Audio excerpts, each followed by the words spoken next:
In today's tutorial, we're going to look at assigning a site for your projects. With this feature, you are able to assign specific projects to the same site tag, allowing you to view all projects from the same site and view progressions of your datasets through time. You are able to assign a site to a project when you are first creating the project.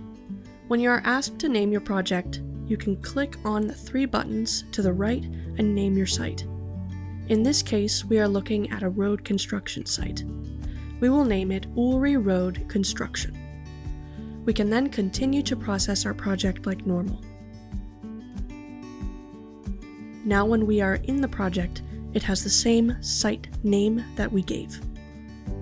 Upon completing another mission and capturing your dataset of the same site, do the same thing upon project creation and give the dataset a site name under the same name. So we will type in Ulri Road Construction again. In this project, we have completed 4 separate site flights, and they are all labeled with the same site tag. Upon both projects processing, we can enter the Canvas tab and select the 2D Classic mode. This will bring up the windowed viewer.